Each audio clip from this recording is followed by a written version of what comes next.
The men rushed over to the body saying that Aaron was an idiot and didn't understand why she had done this. As one of them held her in his arms, he realized that she was dying as the rate of infection was too high. In such a state, if her body started to decompose, it would be impossible to resurrect her. The girl was dying and said that she was in pain. The goal of their squad was to exterminate Kunturna. It was a demonic dragon that disrupted the order of the entire world and held most of the humans in fear. The great warriors gathered from different worlds and dimensions were named Hanya and Jamil. Gador and Zephyr stood looking at her.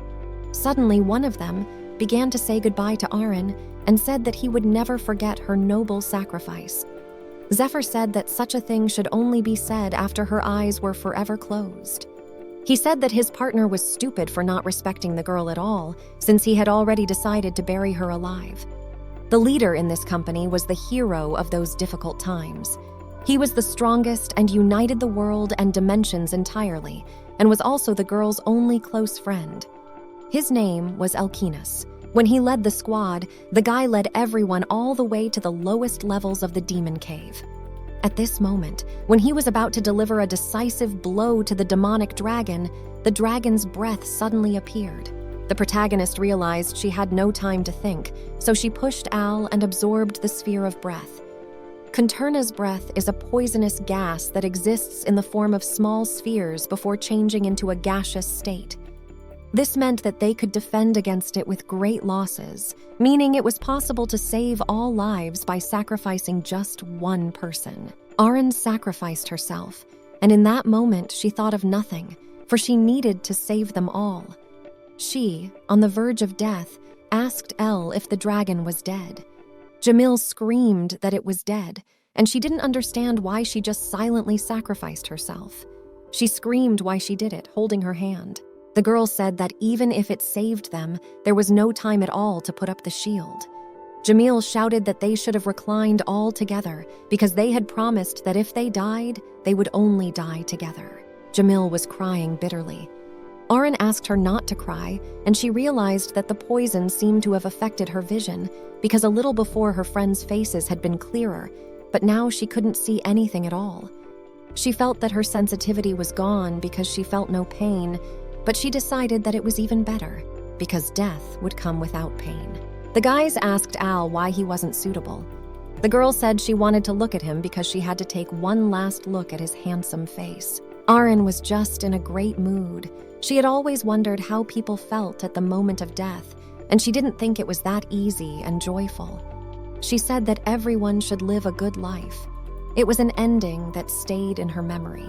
The girl woke up, and she herself didn't realize how she woke up, as she realized that she was definitely fighting the demonic dragon Kunturna. His last attack had ended in her death, and she remembered it clearly. Aaron didn't realize what was even happening. She didn't know where she had appeared, but she could clearly feel the energy of the spirits there. She was very curious as to where she was, and suddenly she noticed a wise tree. Suddenly, someone answered her right thinking, and she saw Zephyr beside her. She was very surprised, as she saw the dragon Lord Zephyr. The guy said it had been a long time since they had seen each other, calling the girl a warlock. Aaron asked if it had been a long time since they had seen each other. Zephyr said that it had actually been about 80 years since she had died. The main character was in complete shock. She didn't understand how 80 years could have passed, and began to wonder if the experiment had succeeded. The girl thought about what it must be like to have a dragon's nest abandoned for 80 years. But she decided that it was clean and cozy, assuming that people lived there, and that Zephyr still had unfinished business in that world. Aaron asked how it all happened and asked him to explain what was happening to them. Zephyr said he hid her soul secretly from everyone. Only when she died, the girl was shocked to hear that he had hidden her soul and didn't understand what it was or how he had done it.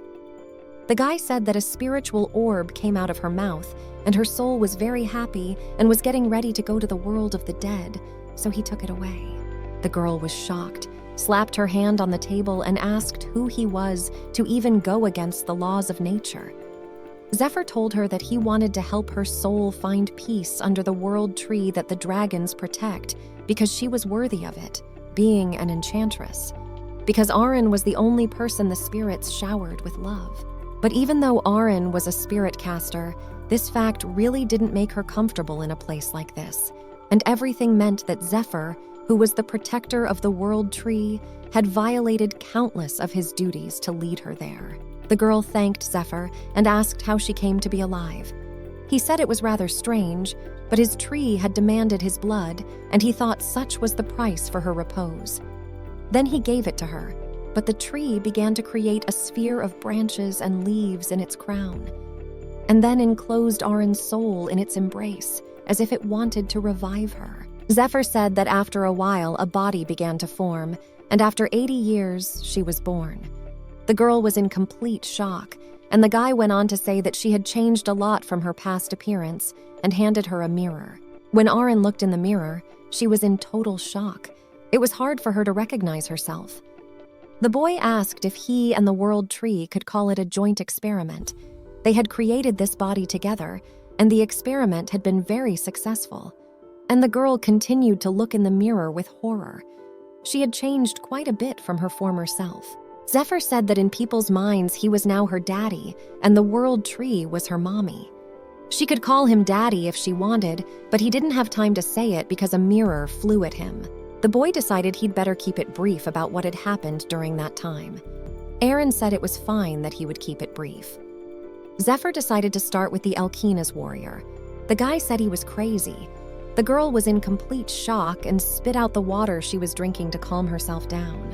Zephyr said that Elkinus Pontiac, being the scion of a family belonging to a side branch of the imperial surname, took possession of his heart after killing a demonic dragon and rose to the level of a demigod and received eternal life. Aaron said that was fine, but asked why Zephyr said the man was crazy. Having said that, the girl jumped up in suspense and waited for an answer. Zephyr paused and said that Elkinus had taken Kunturna's egg and was now taking care of it.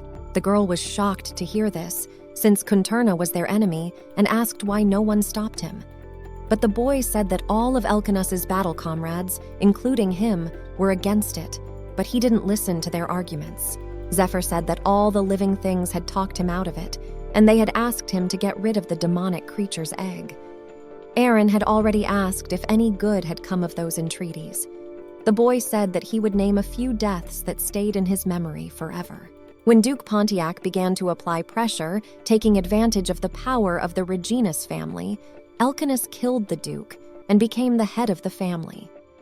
Aaron was shocked because she didn't understand how he could kill his uncle, with whom they were in a sense of the same blood. The 6th squad of knights that were sent as a warning to the Denbane Empire, Elkinus's homeland, was completely wiped out. The girl stood in a stupor and didn't understand how this could have happened. She didn't understand at all why he had an egg or why he wanted to grow a creature inside of it. Aaron was in shock, and she wondered why he was doing such a thing and even going against everyone. Zephyr guessed the reason. He assumed it was because of Kunturna's ability to transcend time and space, as Elkinus wished to go back in time and change things. Aaron screamed that it couldn't be like that and said he was crazy because she didn't understand why he had to go back to that time if it was peaceful now. The girl screamed and didn't understand what he wanted to change about his past. Zephyr speculated and said that maybe Elkinus wants to make up for her death since she saved him and prevented someone from dying at the cost of her life. And maybe he's doing all of this for her. Aaron told Zephyr to cut the crap because there was no point in fixing her death. The boy thought about Aaron's words, and the girl said that everyone prepares for death. So there's nothing to be done about it, and it's clear even to a child, and also they made an oath before the march. They had pledged to sacrifice their lives if necessary. The girl did not understand why Jamil performed. She was a good friend, a thief, opinionated to the skies herself, and she was Elkinus's lover. Aaron asked Zephyr what about Jamil. He queried if she was talking about the Queen of the Thieves' world. Zephyr, remembering, said that she had passed away after dedicating her life to running a criminal organization, and asked the girl why she wanted the information. The enchantress became indignant when she heard why he was asking. Aaron said that Jamil Elkinus would definitely listen to what Jamil was saying, because Elkinus and Jamil liked each other, and asked if they had gotten married. Zephyr said that there was no wedding, and the girl was very surprised by that. Aaron was shocked and asked if they had broken up. Zephyr was puzzled to hear that, but the girl said it was clear to her now. Aaron thought that if Elkanus had done such things in front of her, even she would have left him too. The protagonist did not understand where it was seen that a man who was called a great warrior took and raised the offspring of a demonic dragon. Zephyr sat quietly drinking tea. The girl asked him what he was looking at her for. The guy said that just Elkanus must have been unlucky from the beginning and asked that the enchantress continue.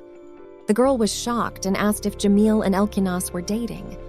Zephyr said that he had already said that nothing happened between them, and even he knew about it, and it was very strange that she wasn't aware of it. Aaron was confused because they had a very good relationship, and she noticed how those two disappeared every night to practice. Zephyr calmly said that it was just training. The girl said that Elkanus wasn't afraid to trust Jamil with her protection, but Zephyr crapped on her again, saying that Elkanus would have let her if she had asked because he could trust her with his life. Aaron said she'd noticed that they were always whispering about something in private, and every time Elkanus's face would flame up. Zephyr thought about it when he heard that, but told the enchantress that he couldn't tell her the reason for it because he would have to tell her himself. When the girl first saw Elkanus, he was the lowest boy in the village, and her mother was an herbalist, and every time she went shopping with her saw him, and one day the girl saw a crowd of boys beating that child. Aaron started yelling for her Uncle Knight to get over there sooner, and all the boys who were bullying quickly ran away from there. The girl was very lucky because they bought that lie. The girl crouched down beside Elkanus and asked if he was badly hurt. Aaron asked to take a look at him. She cured him with herbs and took him to the forest, where she introduced him to the spirits that only she could see. That's how he became her best friend, and they walked everywhere holding hands. She was never lonely with him, and they often spent time together. One day, she learned that Elkanus was rumored to be a descendant of Duke Pontiac. The next time they met was 12 years later, the year after Aaron's mother had passed away, and she had turned 22 that year. The guy came over and apologized for being late. He said he wanted to come earlier, but it didn't work out. Elkanus told how he had tried his best to get his family recognized.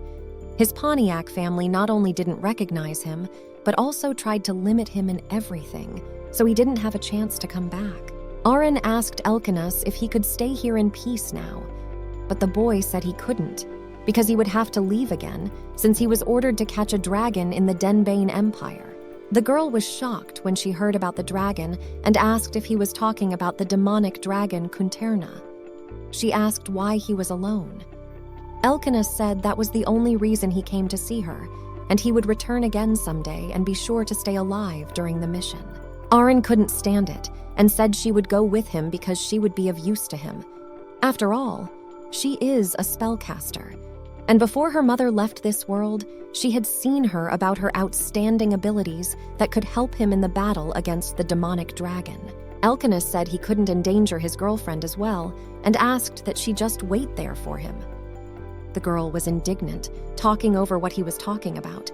She didn't understand why he was even arguing with her, because even if she stayed there, it wouldn't guarantee her safety at all, because this world is full of dangers.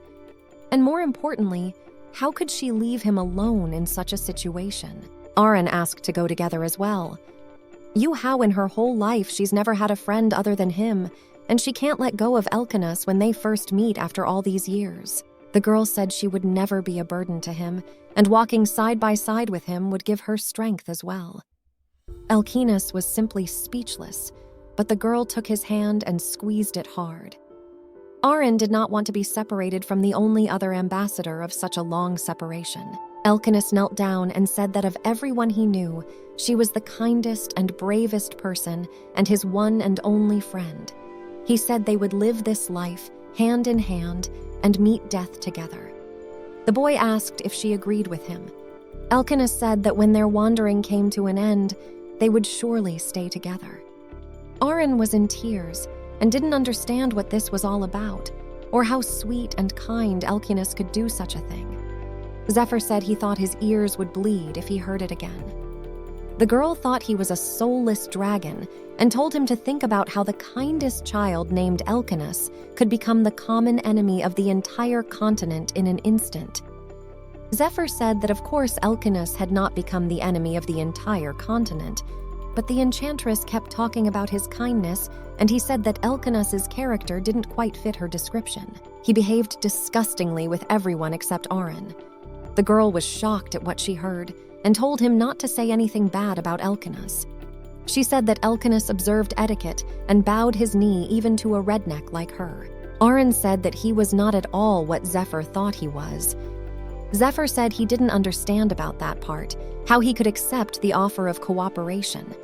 He was speechless and asked jokingly if spellcasters had the same wind in their heads. Arin called him a name in her mind and remarked that he was still sharp of tongue. The protagonist decided to ask what was up with Hania and Gador. Zephyr said that Hania became the head of the Church of Altima and passed away at the age of 97. The god had shown her special love, so with her already probably becoming an angel or low-ranking god. Gador couldn't change Elkinus's mind and returned to his homeland to take his place as tribal leader. Arin said it was good, and everyone except Elkinus was doing fine. She was very concerned that he was the one with something going on. Arin didn't realize how happy she should be about all of this and laid down on the table saying Elkinus's name. Zephyr realized she was at it again, and the girl didn't understand what it even was and quickly turned the glass over. Zephyr, seeing this, told her to stop drinking. The girl put down her glass and said firmly that she would go to Elkinus, and when she got there, she would tell him that she had come back to life and talk him out of the creature's egg. Arin seemed quite sure of what she was saying. Arin said that let Elkinus take care of him properly. But if there was even a small chance of creatures like Kunturnia appearing, the girl would personally get rid of him, because she didn't want to let that tragedy happen again. Zephyr asked why she thought so confidently that Elkinus would believe her. Arin said confidently that he would believe her because she was his only friend and he would recognize her at first sight. Zephyr said that she didn't seem to get the gist of it all yet, and the girl didn't understand what she said wrong. But Zephyr said it was okay, and they better experience it for themselves. He stood up and said he would go with her as her human body was an important specimen with noble dragon blood as a base. Zephyr said confidently that Elkinus couldn't mindlessly wake him up. Arin didn't hear and asked again, and the guy replied that he was talking about changing his appearance since he hadn't announced the end of the transformation and could change his appearance as much as he wanted. Now the girl understood why Zephyr's appearance was still like that. Transformation is a technique used by dragons to stay in the human world. There are laws specifically for them regarding this skill.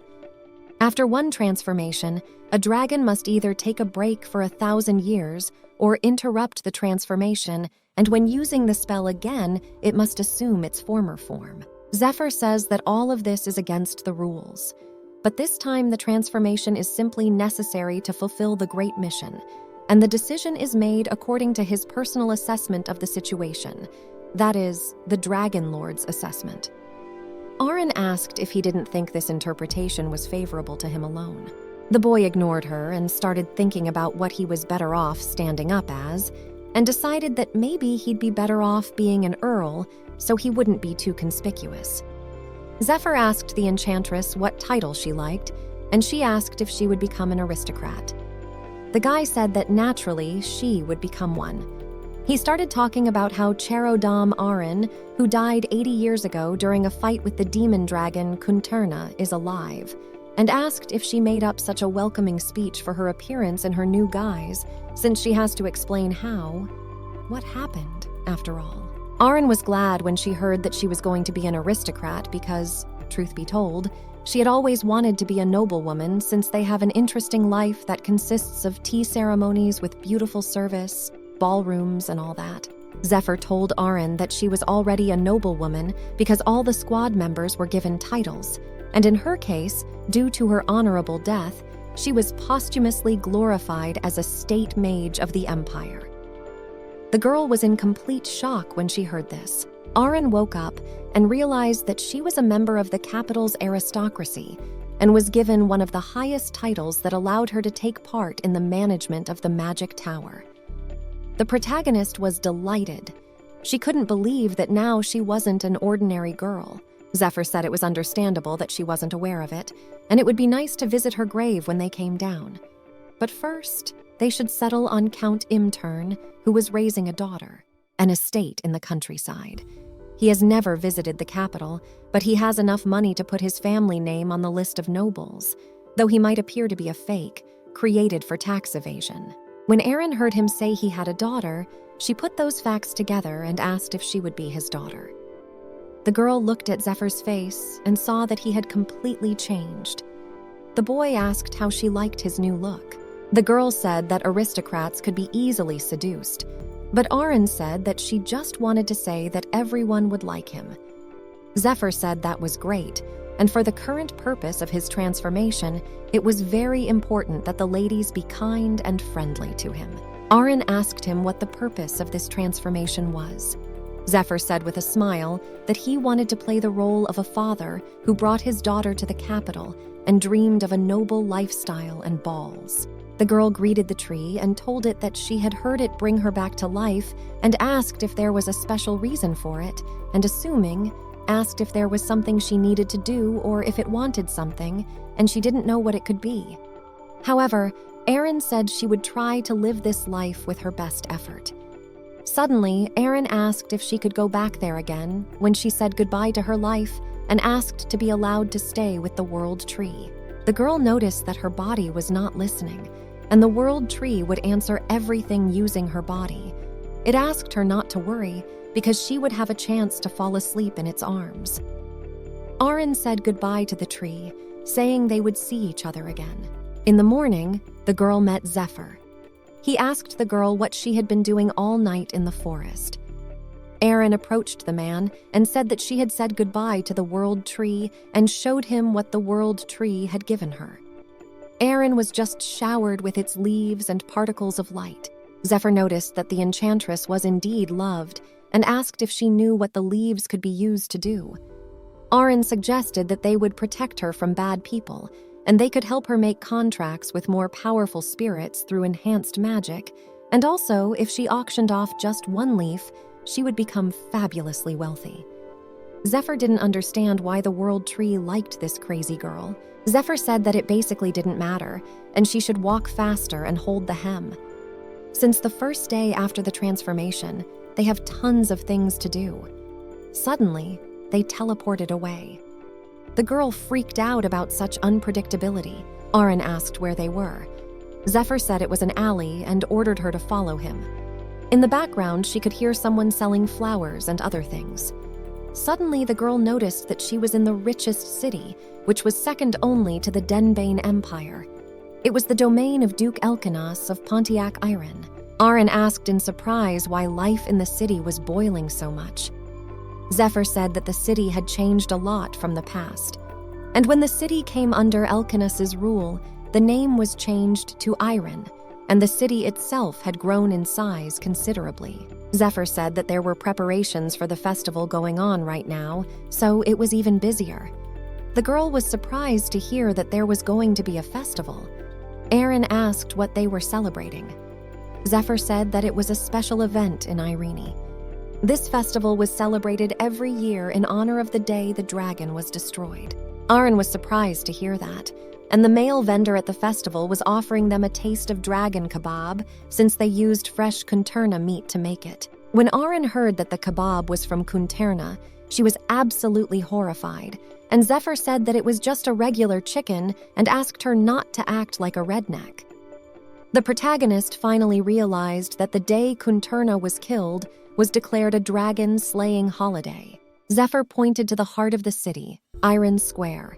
He said that once a year the whole empire got very loud, and of all the places, Erin was the most festive. The enchantress looked and saw a statue standing there.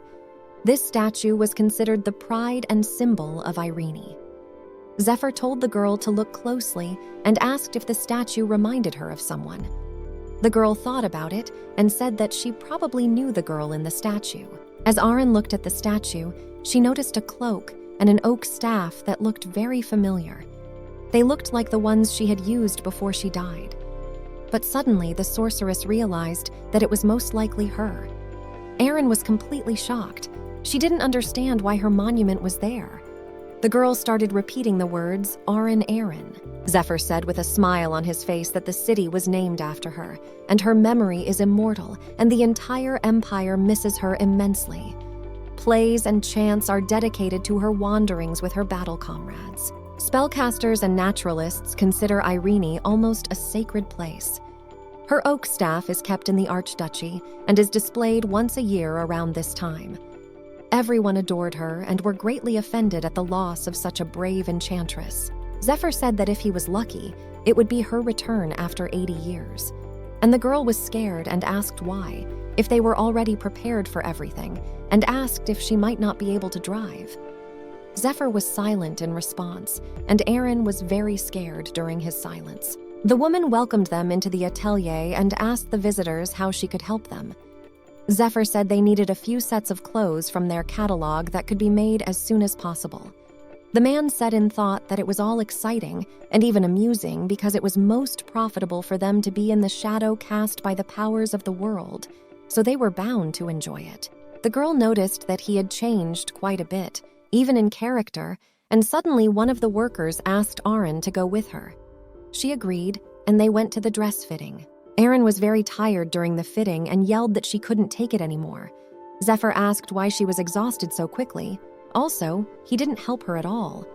Erin yelled that because of his disgusting sense of style, the fitting was very time-consuming as he was constantly trying to combine something with something for a stylish dress. Zephyr said he was sorry that she had absolutely no sense of beauty, and the woman who owned the atelier said that Arin looked great in her dress, as the design and color palette suited her perfectly. Zephyr said they would take it. The man said that someone was very excited about going to Elkinus, despite seeming so indifferent at first. Arin got embarrassed. She said she wasn't really worried, it was just that she and Elkinus would be meeting for the first time in a long time. Arin asked Zephyr if they would go straight to Pontiac Manor.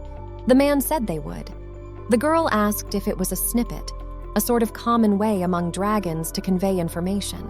On her hikes, the girl often watched Zephyr use the snippet. The man asked what her problem was and said that the snippet was a message from an aide he had sent to the palace. Erin noticed that Zephyr had cast silence magic over the entire room. She was very curious as to what it said if no one should hear but them. Zephyr said there were two pieces of news, one bad and one useless, and asked which one to start with. The enchantress told him to start with the useless one. The man said it was an excellent choice, and there was currently a purple dragon in the Empire who had also had a change of guise just like him. It was the first change of appearance in 1,500 years of active life, his starting point empire 3 years ago. He had already been told that dragons who reincarnated periodically should send information, but those going through a change of appearance for the first time suddenly stopped sending their information. Zephyr said he had to find the purple dragon before he did anything because he was a pain in the ass. The Dragon Lord's life was too hard. Zephyr announced the bad news to her. He told the enchantress to tear a leaf from the wreath and chew it thoroughly. Arin didn't understand the point of this action, but she did. The man said that by the looks of it, getting back from the Duke's estate wasn't going to be that easy, and reminded them that it was time for them to move out to see their completely insane old friend. Arin was frightened because they had just been in the forest, and suddenly they were in a palace. But she realized that they were at the protective barrier of the Archduchy of Pontiac. It was the very first fortification Elkinus had created after becoming the head of the family. This barrier separated the town from the manor. Zephyr said that during the festival, the Archduchy could be visited by rabble like them, and asked if the enchantress had chewed the leaf well. Arin said she had chewed it very thoroughly. The man praised her and told her to eat another one just in case, because they were already there. When they got out of the carriage, the girl was completely shocked. The whole roof was the color of celadon. It looked more expensive than gold. The manor was more luxurious than an imperial palace. Zephyr said that the Pontiac clan was actually much more powerful than the imperial family. Now the girl knew where Elkinus had grown up. A man greeted them. He said they must be tired from the road, but he was very glad to see them in the palace. Zephyr was surprised to see that the old man who greeted them was still alive. Aaron was surprised and asked who it was and if they knew each other. Zephyr said he was a half-elf and must be well over 200 and warned Aaron to be careful with this serpent as his soul was blacker than darkness. The man said that it was true and that he was half-elf, but he added that he was a little offended because his soul was not black at all and said he was glad to meet the noblest of beings. Zephyr asked how he knew what he was. The half-elf said it was very simple, because in his entire life, he had only met one living creature that called him a serpent with a soul blacker than darkness. And besides, the lady standing next to him seemed to be worth including among the noble ones as well. Aaron remembered that she hadn't greeted him. The man said his name was Karloth, and he was the manager of the Pontiac family. Zephyr asked if there was a warrior on site. Karloth said that if he was talking about the Archduke, His Highness was here. But however, due to the meeting currently in progress, seeing him would not be possible today, and given that the guests of the manor were noble creatures like them, they might as well stop. Zephyr said not to worry and lead them to him, as they know what is happening, and Zephyr takes responsibility for whatever happens next. Karloth said he trusted their words and asked to come with him as he would take them to the Archduke. Zephyr told the enchantress that there was something else he still hadn't told her. Aaron was surprised and asked what about, and the man began to say that she knew Elkinus had enough wealth and power to rival the imperial family, and it would be preferable to destroy the man who threatened the authority of the imperial family. Except that the opponent was an immortal hero, and it was impossible to fall out of love with him. The imperial family changed its position and, in order to manipulate the warrior, proposed a political marriage. And Elkinus's answer was an unqualified refusal, and then he took possession of Kunturna's egg, and whether it was the head of the family or the imperial knights, whoever stood up to him, death awaited them all. And basically, the imperial family did something stupid, and that was where it all started. The half-elf told her that they had arrived. Zephyr told the girl that right now, she was going to see what stupidity the imperial family had done. Aaron didn't even know what foolishness it could have been. Suddenly, she saw the beautiful Elkinas in front of her. The girl's eyes were watering because it had been a long time since she had seen him, and he was a little gaunt, but overall he hadn't changed at all since their last meeting. Suddenly, she saw the guests who had arrived earlier for them. Elkinus was thanking the girl who sat in front of him for coming back alive. Suddenly, Aaron noticed that that girl was identical to her past appearance and didn't understand why this girl was so similar to the previous girl. She speculated that perhaps something the Denbane imperial family was periodically pulling. Elkinus asked that his guest, if she didn't mind, tell him about the day they decided to get rid of Kunturna. He asked what she had been doing. The girl replied that she had been tearing wormwood on the hill. The Archduke continued his interrogations, asking what he had said when he saw her, and she clearly answered that he had called her by name.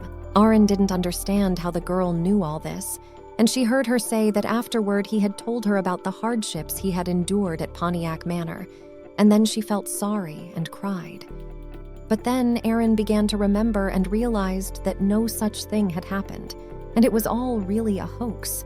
Elkinus thanked the girl for sharing her point of view and said that the memories of those days seemed to come alive in his head, except that her answers were too different from those revived memories. The girl said that there was no such thing, and it was a long time ago, and she might be a little mistaken. Before she could finish, Elkinus killed her attendant and told her that the exam had failed. The guy said that the damned imperial family had lost their conscience because, as in the year before last, Jamil's memoirs were discovered, so everyone says something similar at meetings with him, pretending to be his dear friend. He did not understand where they found such fools, and the girl immediately fell at his feet begging for mercy. She said she did not mean to deceive him and asked him to believe her, as it was the pure truth, and so she begged that he would not kill her. Elkinus said that naturally he wouldn't, and she wasn't the least bit like Arin, and asked him to just tell the imperial family that they had failed once again. Elkanus told her to disappear from his eyes, and that girl thanked him in tears for letting her live. Arin didn't understand what was going on, and suddenly she realized that this was the same foolishness that the Denbane imperial family had done to Elkanus. They had presented him with girls pretending to be Arin, and he had met with a fake time after time. Again and again, Elkanus rejected the false images of Arin right in front of him. The Archduke asked a servant where his clothes were, yes, for him to change. The man handed him clean clothes. Now the arena understood what Zephyr meant when he said that Elkanus had gone mad, because if this kind of swapping act had been going on for decades, it was impossible to stay sane. When the guy was changing, the girl glared, but immediately turned around because she had come for business, not to admire her friend. Elkanus asked Karloth what kind of people were standing behind him, and he said that he had ordered that he was not going to receive anyone else today. The half-elf apologized and said that the guests who had arrived had expressed a desire to meet him without fail, and immediately. Elkanus said that if they were the guests for whom he had disobeyed him, they must be someone from the squad. Elkanus asked who this unfamiliar face belonged to, since Hania and Jamil were dead, and he had kicked out his favorite friend a little earlier. And Gedor said that he would never again in his life catch his eye, and then there was only the man didn't finish, and jumped on Zephyr. He asked what hole he had crawled out of, this pathetic lizard standing right in front of him with such an unperturbed look. He said that he had been looking for it for a very long time, and now he should give some sensible answers to all his questions if he didn't want to die, because Hania had seen something interesting in confession before he died. Arin stood aghast, while Elkanus I questioned where Zephyr had hidden and what he had done to his dear Arin's spirit sphere. The girl looked in horror at the enraged guy who was ready to kill Zephyr. Hania saw some interesting things in confession before she died, so Zephyr has no right to lie. Arin thought about it and realized that Zephyr was a liar because he said he took the spirit sphere in secret from everyone. Turns out Hania had noticed him, but it wasn't surprising to the girl because a priestess of the highest rank just couldn't help but notice the soul. Elkanus told Zephyr that if he didn't tell, they would finish him off in a flash. Zephyr said with a smile, "Let him try to do it," and the guy asked even more vehemently if Zephyr thought he couldn't do it. Aaron looked on in horror at all of this. The murderous atmosphere could be felt even from afar, and that guy looked nothing like the Elkinas she knew. She had hoped he was living happily and at peace in a world where demonic dragons like him didn't exist. But she was wrong. The guy continued to press Zephyr, ordering him not to be silent, and answered what he had done to Arin's spirit sphere. The girl's body had been purified by immersion in the holy spring, but it was impossible to revive the sorceress, all because he had taken away that cursed spiritual sphere. Zephyr, smiling, asked if Elkanus was looking good, since she could be right next to him. The boy turned and looked at the girl. Aaron stood staring in amazement, trying to see if he would recognize the one with whom he shared joys and sorrows, if he would recognize the friend with whom they did everything together. Elkanus called Zephyr even more shameless than Denbane's mutts, because at least they're working on similar looks, and since Zephyr can't do that, he'd at least bring a brave kid who knows how to hide a shiver. The girl understood that he feared her, but when in reality Elkanus failed to recognize her, only staring icily in her direction, her heart hurt a great deal. Arin hated everything, the resentment and coldness of Elkanus and this situation itself. The girl began to cry bitterly. The Archduke asked what had upset her so much that she was crying in 3 rivulets. The lad realized that she might be a product of white magic, and she was a spellcaster like the real Aaron, and the outward difference could be easily distinguished. But it was possible that she might have gotten a new sacred body from the World Tree. Elkanus said she must have worked out every last detail since Zephyr had brought her there, and asked how he could best test her. The girl realized that Elkanus sees her as a new test subject, and she really is the real one he was looking for. Except she had no confidence that she matched the Arin he had created in his imagination, and realized that after enjoying the exam, he would definitely kill her, like the many Arins he had met before. So the girl decided to say that she was not Arin. Elkanus was surprised to hear this. The girl said that she did not know who Arin was and said that she was not the one the Archduke was talking about. Arin herself thought that her words might sound very disrespectful to His Majesty. The guy was surprised, and the girl said that she didn't even know who Arin was, and she really wasn't. In her thoughts, Arin prayed that he would believe her, because she herself says it's not true, and thus gives no reason to kill. Elkanus eventually asked who she was. After thinking for a moment, Arin said that she was Zephyr's daughter. Elkanus was very surprised and asked if she wanted to say that Zephyr had met a couple and had cubs, and at the same time asked who Zephyr's partner was. The girl recalled Zephyr's words about how, in the view of humans, he was her daddy and the world tree, her mom. And Arin said that her mom was in the forest now, but she was like a vegetable right now. Zephyr was shocked and didn't understand how a sorceress could say such a thing about a noble, powerful world tree. Elkanus asked what it all meant, and the girl said that it was a bit difficult for her to explain in detail, as it only applied to family members. Elkanus sighed and said that in the destroyed lizard men, there might be reasons not to talk about it too. He asked why it was him she had come to during her first transformation. The girl was shocked, and in her thoughts answered him that she had only come as she had heard that he was in danger and wanted to protect him. She really wanted to tell him that, but so in order not to hurt anyone, she said that she and her father needed to take a look at the newly hatched cub there. The Archduke didn't understand why this was. It was since he had been expelled from the Dragon Book and had nothing to do with them. The man said that about that, though. He was a child of Kunturna, and they should monitor the possibility of him turning into something like that, and asked if it was really a dragon. Because if it was actually a normal cub, his first words after being born would be that Elkanus wasn't his mother, out of questions about who this pathetic little human was, and then he would decide to run away from it. Zephyr said that if that was the case, the sylphs would have informed him right away. Arin was glad Zephyr had recovered so quickly as she stalled for time. The man said he wouldn't take Elkanus's child, but they could tell him what the problem was, and he himself would benefit from showing it to them. The guy agreed and told them to follow him.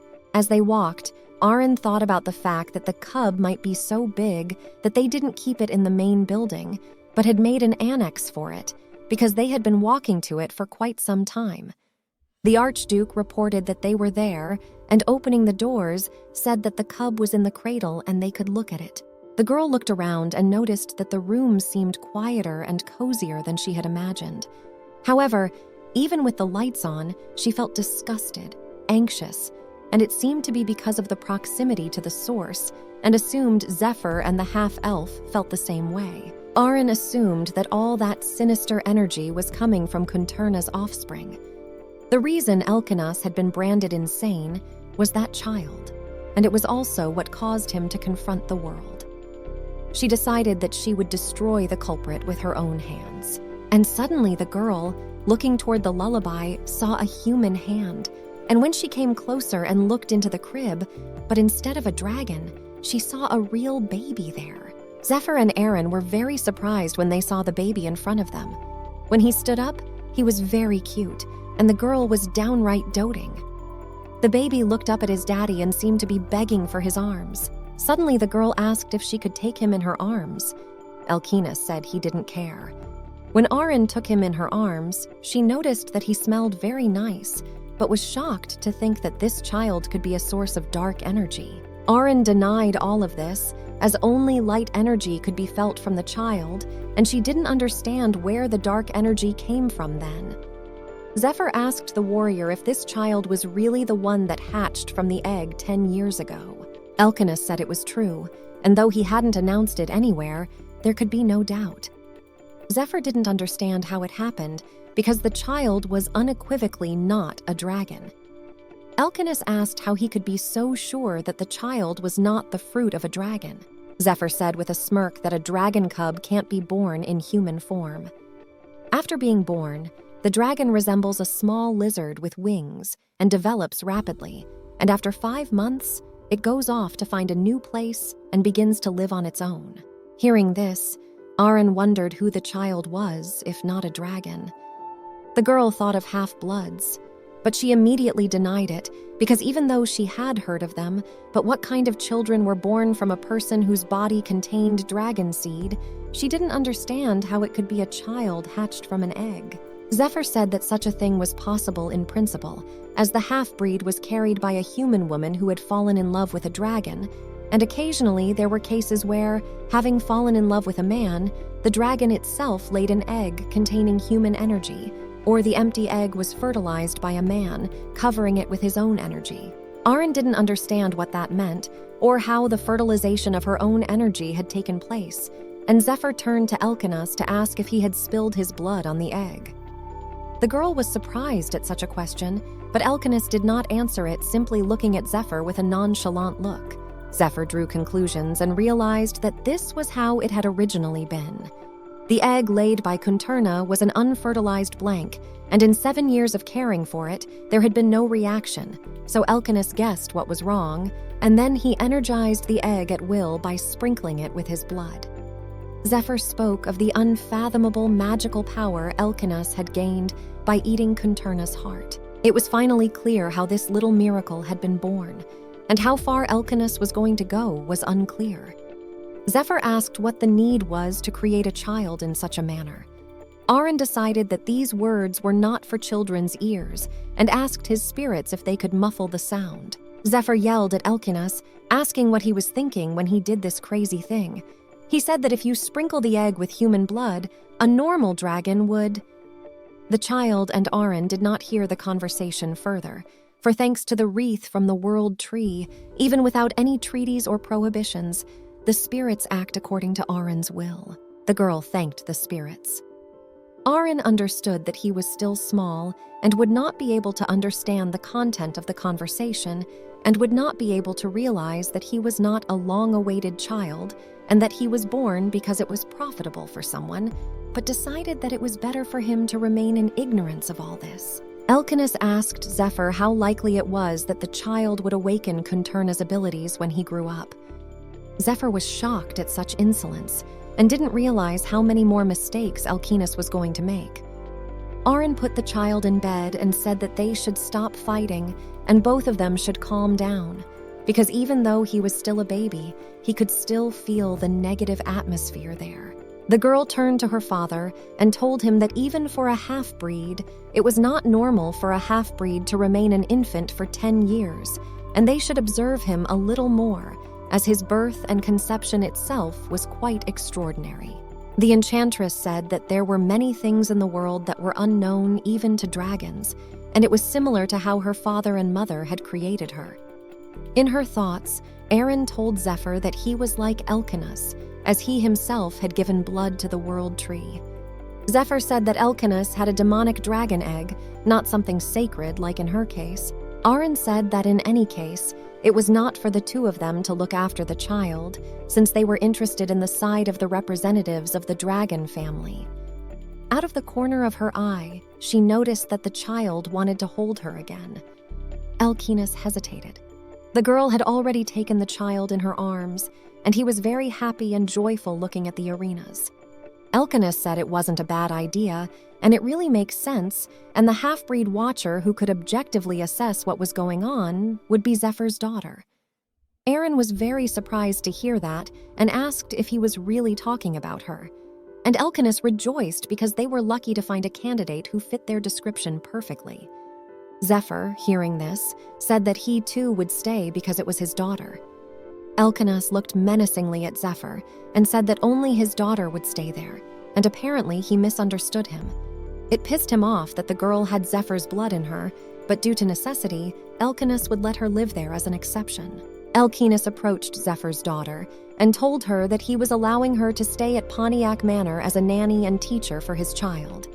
If she did not agree, then the conversation was over, and whatever changes were happening to the child, neither of their races would see it from now on. Aaron realized that this was the last warning, and if she left there, Elkanus would not share anything with them. The girl wanted to give Elkanus the gift of happiness and freedom, and for some reason, she was so eager for this unwanted child to find happiness. Without waiting for an answer, Elkinus ordered her to scram immediately, but the girl said she agreed to stay here and watch over his child. When the girl was led to her room, she was shocked because that room looked too spacious for one person and questioned Carlot if he was wrong. The half-elf said it was correct, and it was the second largest room in the entire manor. It was an invariable rule of the Pontiac family to take care of their dear guests. Elkinus said he was very pleased because everything had worked out well and a nanny had been found for the child. But there was one problem. He still hadn't heard the name of the girl who had agreed to do it and asked how he should address her. Erin quickly started thinking, because she can't call herself by her real name, and tried immediately to think of something. Then she remembered that there was one name she used to be madly fond of. Erin called herself Adele. The girl was glad because the day had come when she could use that name. The boy introduced himself too and said that he was Archduke Elkinus Pontiac, and the child she would be taking care of was named Rintius Irene Pontiac. The girl remembered that the name of the town was as a middle name, meaning something midway between a first and last name, and the warrior kept saying that she could call the child simply Rinty. Elkinus wished the girl a good night's rest. Finally, Erin could really relax. Suddenly, a half-elf approached the girl and, apologizing, asked if he could ask her one question. Erin agreed, and the man said that he actually knew that she and Mr. Zephyr were not father and daughter. The girl was in complete shock and didn't understand how he knew it, because not even a day had passed since they had arrived. But Erin decided to calm down, because only calmness would help her pretend that she didn't understand about anything, and then the matter would be finished. She tried to say something, but the half-elf said that Lady Adele was not good at lying at all. Karloth had noticed that she and Zephyr had not referred to each other as father and daughter from the moment they arrived at the manor until they met His Highness, and that was how he had guessed it. Erin realized that she and Zephyr had not been careful enough, and if she were an elf, she too would have suspected something amiss in such a situation.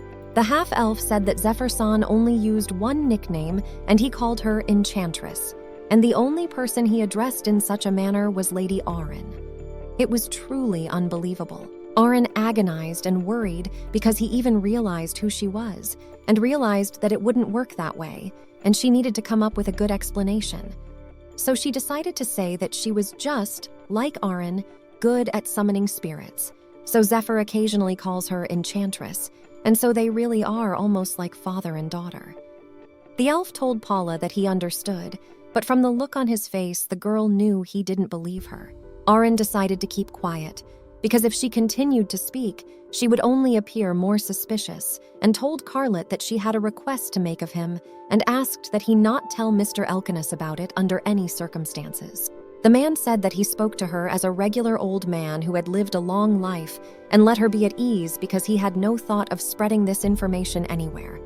And as she already knew, he was half-elf, and because of the elven blood that flowed in his veins, he loved nature. When he and Zephyr had arrived at the mansion today, he had felt an incredibly strong natural energy. The girl's energy was so warming and peaceful that it took your breath away. Erin smiled and realized that the body received from the world tree could attract the elf's attention by its mere appearance. Suddenly, the old man said that he thought she could make such a spectacular impression on her master as well. Erin asked again, and the man said he was just talking to himself. The girl wasn't surprised because that often happened to old men. Karloth had decided to keep the girl, and he hoped that this place would be a new home for her for the near future, and no inconvenience to her. The elf asked that she take care of His Highness and the young master. Erin had picked up on the fact that Karloth put his heart into serving Elkinus, and he didn't seem like a bad man as Zephyr had claimed he was, because this old and polite gentleman is quite the pleasant one. Suddenly, Zephyr appeared from behind. The girl was very scared and asked how long he had been there. Erin asked that in future he should come in through the door, but the man said that Elkinus had chased him out and he had no way to warn him before coming in, but still he said that he would have done so anyway. Erin started yelling at Zephyr with questions about what would happen if everyone found out he stole her spirit realm. Zephyr, on the other hand, said that if it wasn't for him, she would be dead, and asked how she could talk to him like that, remarking that everyone was telling the truth about raising children being a thankless task. Arin said that he would be famous throughout the mainland for his actions and asked if he would treat her like a child forever. Zephyr said that he was her father, since he had made her with the sacred tree, and at the same time asked her how she could call a world tree a vegetable. The girl justified that it had only occurred to her then and that there was no problem, but they were very tired of fighting and decided to rest. Zephyr remarked that all was well because they were left alive. It seemed to Arin that it would be the end of him, because the Elkanahs of today were not the Elkanahs she knew, because he was killing people and attacking his comrade with whom they had once risked their lives on the battlefield without blinking an eye. Arin decided to ask the marshmallow if she was too naive, because she thought that if she sacrificed herself, everyone could live a peaceful and happy life. But she was wrong in the end, and her actions not only did not save Elkanahs, but even on the contrary, it drove him crazy, and it was all because of her. Her father turned to the enchantress and told her that they had all survived only because of her, and with her sacrifice she had saved their entire squad. He praised her, because not everyone would go for that, and ordered her that she shouldn't even think that the beliefs and part she was trying to defend were meaningless, as she had indeed saved Elkanahs, and she now had a chance to save him once more. The girl thanked the marshmallow and said that thanks to him, she was cheered up a bit. Arin realized that instead of dwelling on the past, she should think about the future. Her father praised the girl because she had recovered quickly and asked what she planned to do. Arin said with a smile that first things first. Of course she would watch over Rinty growing up, and informed her that there was something that needed their attention because a dark energy was felt in the nursery. Zephyr said he felt it too, and there was a very strange power in the air. They needed to find out where it came from in the room of such a sweet child. The strange energy that memorized the room was very surprising. At first, the girl thought that the source of the energy was the owner of this room because it belonged to the offspring of the demon dragon Kunturna.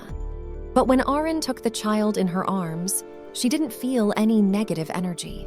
Elkanahs was definitely aware of the power circulating through the baby's room, but why he'd left it out of it was not clear to the girl. Zephyr said she could find out more about the energy while she watched the half-breed grow and develop. The girl said she would put an end to it. The man was surprised when he heard about the end. Arin addressed Zephyr with the fact that her death had saved many lives, except that the fact that she had thereby pushed Elkanahs into madness went nowhere.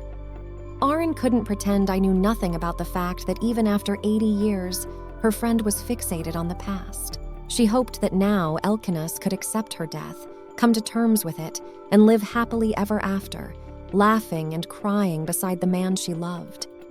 Zephyr said that in order to do that, Elkanahs would have to get rid of the feelings he had for her.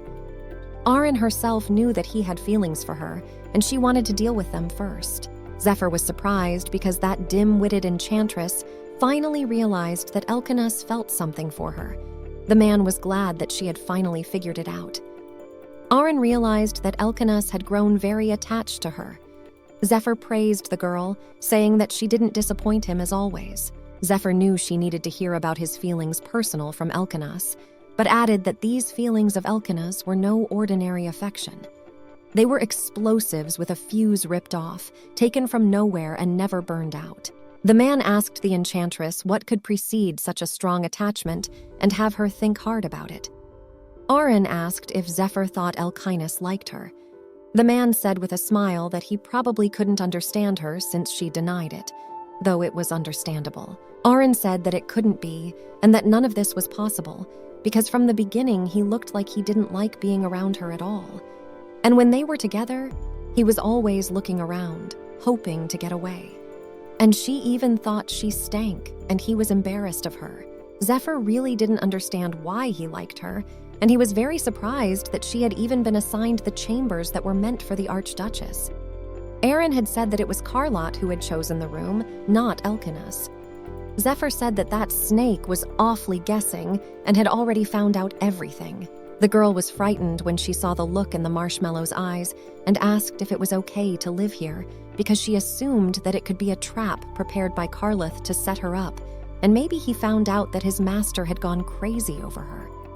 Aaron asked in a panic what she should do because she was in danger. Zephyr just listened to this and asked if Karloth had already found out her true identity. Aaron suggested that maybe he was faking it because he was very suspicious of her asking her to take care of her master and young master.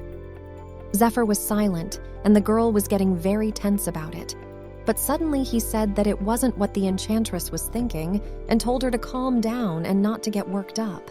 Zephyr thought about the fact that Karloth was already in the middle of pandering. It annoyed him, but the half-elf had overestimated the cleverness of their enchantress, and the result he wanted would not be as easy to achieve as he thought.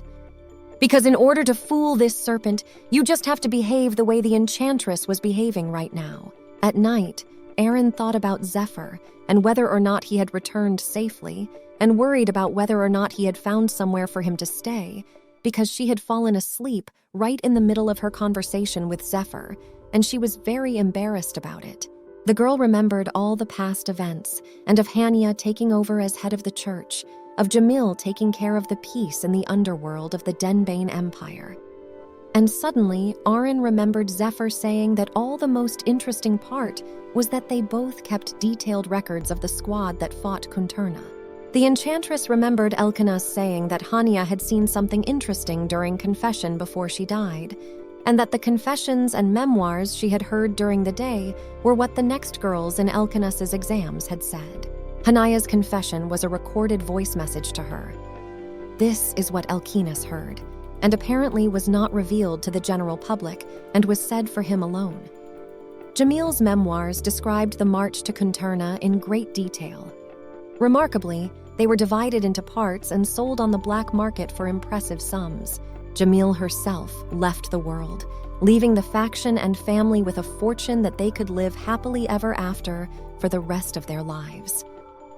Most likely, it is Jamil's diaries that are used by the fake arenas like the imperial family. The enchantress admired Jamil because she herself had sold the diaries and left an inheritance. Hania was also amazing to her because that little girl became the head of the church. It was a great miracle. Aaron recalled how she sweet-talked her and said that the enchantress knew so much about nature that she was in complete shock and admiration. And Aaron praised her for learning all the prayers and said that she was so beautiful, just like Aaron. Hania said that she didn't deserve such praise because she had just memorized all the prayers in the convent since she was a little girl. Aaron said she was worthy because she also did the same thing when she was little, and also learned from her mom all the time. And apparently, rote learning itself is very important for self-realization. Hania still stood her ground. She said it wasn't a matter of rote learning, and that the enchantress was really interesting and charming. And Aaron hugged the girl and said she was cute and charming. The girl thanked the enchantress and said that in the future she would buy a house and plant medicinal herbs in the backyard, and then she would have tea with her. Hania was surprised at such a suggestion because she thought Aaron only drank tea with a warrior and was glad she had gotten the chance. Hania said if by warrior she meant warrior, she was talking about Elkanah's. Aaron said teasingly that he always drank it all in one gulp and sat with an empty cup. When Hania noticed Jamil with Elkanah's, she noticed that they were so close. And Hania said that they had been disappearing together a lot lately. Aaron was a little shocked with this information and felt a little sad. And now, the new Aaron didn't understand why she had such a strange feeling then. She'd thought she'd been a child then, because she'd felt like her best friend was being taken away from her. Suddenly, the sorceress noticed something and thought it was mist or ash, but she felt an ominous energy and assumed it seemed to have a purpose, and everything was moving in the same direction. But that way was Ritney. The girl jumped up and realized that the target of this ominous energy was the baby. The whole thing was strange. The energy was moving towards the room where Rinty was now. It was too late to run, and there was only one way out. The girl summoned Aerie.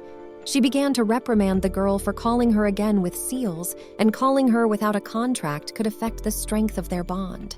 Aaron apologized and said that next time he would be sure to make a contract with Ventus and summon her as he should. But first, she needed an emergency ride to the East Wing. Ari told the girl that this was really the last time and things had changed. There was no escaping her recklessness. Aaron felt sorry for her.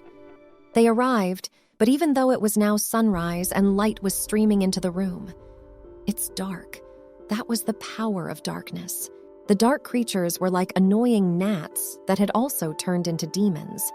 These creatures were so weak that even an ordinary person could easily fight them back because they were actively gathering together and had a habit of forming huge, solid organisms. Once cured, they absorbed the person's life force and were filled with magical energy. Aaron started calling for Rinty, hoping he was all right. Suddenly, the sorceress noticed the light of the world tree. The girl saw that the child was unharmed. It was a great stroke of luck.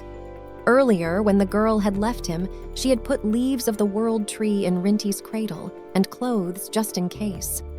They seemed to keep the dark creatures from getting near him, except that the leaf had shriveled. Aaron took the baby in her arms. If it came to a force that could even slightly defile the leaves of the world tree, then at least a high-ranking demon would be needed. And this means that the high-ranking demon purified under the influence of the energy of the world tree and disappeared. And even though he disappeared, but the energy left after him reacted to the dark creatures from what accumulated there and became a threat to the baby. It was only a guess. But one thing was certain. Someone was targeting Rinty. The girl decided to try to make a contract, as long as there was still a whole leaf, because she needed to get rid of the remaining creatures, and now she could use this spirit. The flames that descended from the sky turned to the man and asked if the girl had called him. It was a fire spirit king named Ignis. Fire King Ignis noticed that in the time they hadn't seen each other, Aaron's energy had become like that of an ancient forest. Aaron said that she was very happy to meet him because she thought they wouldn't see each other again, and asked how he was doing. Ignis said that he got along well with the other 3 bugs and looked at her and remembered the old days. He asked her if she was holding her own child. Aaron said it was certainly not her child, just a baby she was looking after. No. The fire spirit jokingly said that he thought 100 years was enough time to be reborn and start a new family. But apparently, he was wrong. Aaron rebuked Ignis for visiting the place and asked if he could renegotiate his contract with her if he was okay with it. Ignis said he would gladly honor her request. He could show off his powers as much as he wanted by signing a contract with her. He was already anxious to find out how much more powerful he would become this time, having received the body of a girl born from the world tree. It would be stronger than the previous one. The girl noticed that Ignis was still as obsessed with victories and trials. Ignis began to make a contract and asked what the name of the one making the contract with him was. The girl called out with a smile that her name was Aaron. Their contract was successfully finalized. Ignis was overjoyed because it was the first time in a long time that he felt such a bright energy. He congratulated her and told her that she would be the only spellcaster in the world to contract with the Spirit King twice in a row. The girl thanked the spirit, and he asked if she had really summoned him to get rid of the dark creatures that filled the room. And he said he would gladly do it, ready to burn them to dust. Aaron was counting on him, and in her heart she hoped he wouldn't burn down the entire mansion.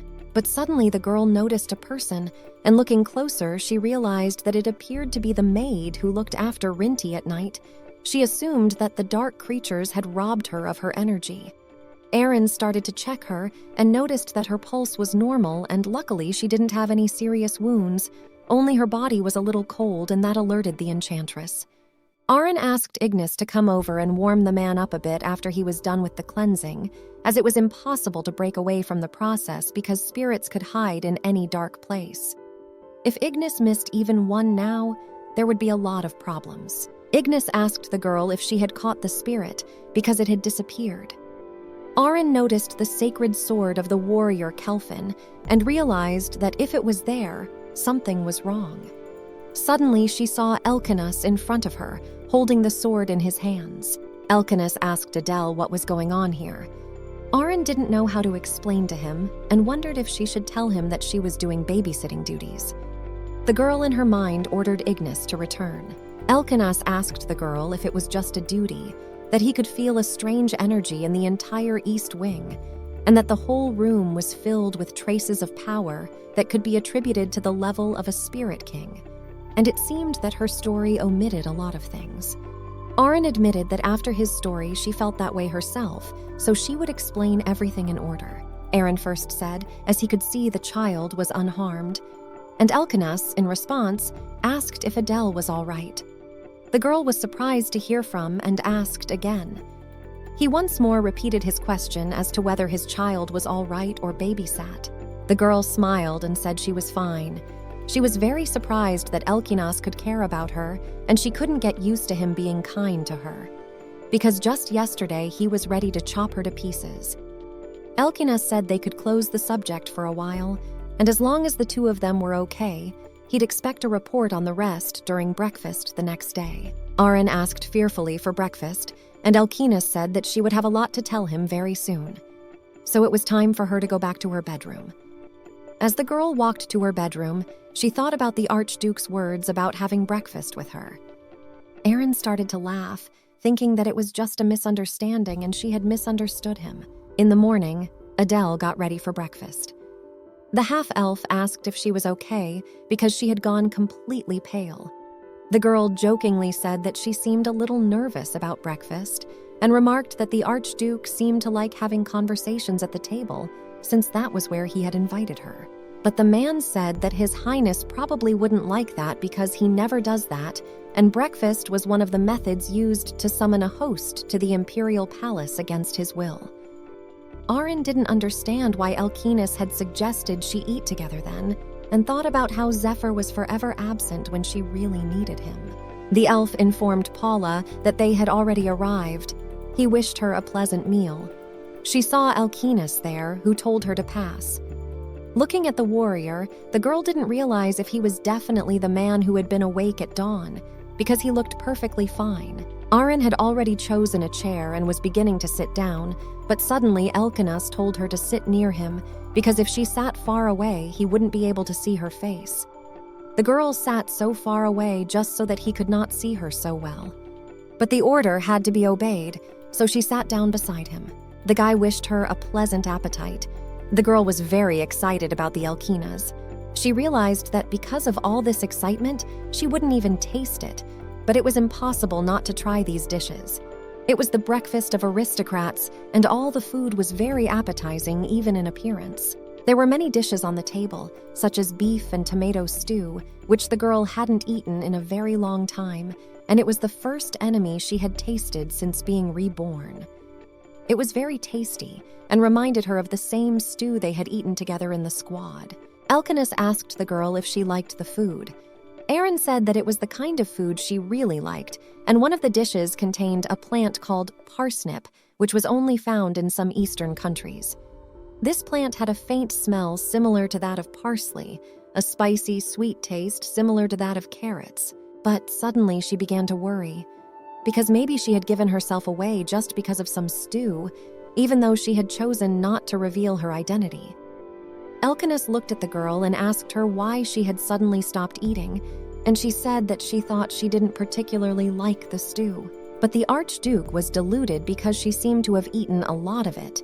But the girl decided to justify that she was having breakfast at the Archduke's house, so she had to, and added that she was already well full, so she should stop.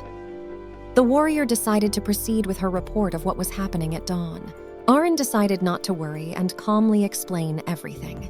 She decided that she would tell about the Spirit King's energy and the demon's fall without hiding anything. Elkinas said it happens. The girl asked if he was talking about the appearance of a high-ranking demon. Elkinas apologized for not informing her and Zephyr that many were targeting that child. Aaron was surprised and asked if he had officially announced the birth to the world. Elkinas said he hadn't, but everyone had somehow found out about it, as she and her father had. Adele stammered. The Archduke said that the time he went to see the child, he felt the whole room filled with demonic energy, and asked if she wondered why he hadn't gotten rid of those creatures. Aaron was just about to ask about it, because as he already knew, constant contact with demonic energy was bad for the baby. But the guy said that he didn't turn a blind eye to it, and no matter how much he cleansed the room of demonic energy, it kept reappearing. Aaron didn't understand how that was possible, because Kelphin, the sacred sword of Elkinas, contained a great deal of divine power, and even if it wasn't as effective at healing and cleansing, it was capable of cleansing that kind of space. Elkinas said that not much time had passed since then, but about 5 months, and from some point, the demonic energy had become very adept at finding the child anywhere. And there was a problem with the fact that they couldn't get help from the church at the Imperial Palace or any other religious organization right now, so he was dealing with it alone.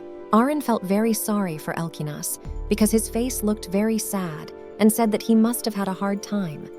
But suddenly the girl decided to pull herself together and told herself that it was all because Elkinas had decided to grow Kunterna's egg and thus turned the whole world against him, the imperial family and the church. The girl said he was having a hard time, but nothing could be done about it. Aaron decided that she had to pull herself together because Elkinas deserved it. For a second, the girl gave in to his charming face and almost lost her ability to judge the situation sensibly. The Archduke said that it was indeed not easy, but there was nothing to be done about it, and it would be better if they showed their appearance so he could cut them down. But they are invading the mansion little by little with an invisible stream of suspicious energy. Aaron asked if he knew who was behind it. Sighing, Elkinas said he found out about it by accident, and asked if she knew anything about fanatics. Aaron hesitated and asked if fanatics were those people who believed in the devil. Elkinas said that this statement was not quite right, and the creature they worship is the demonic dragon Kunterna.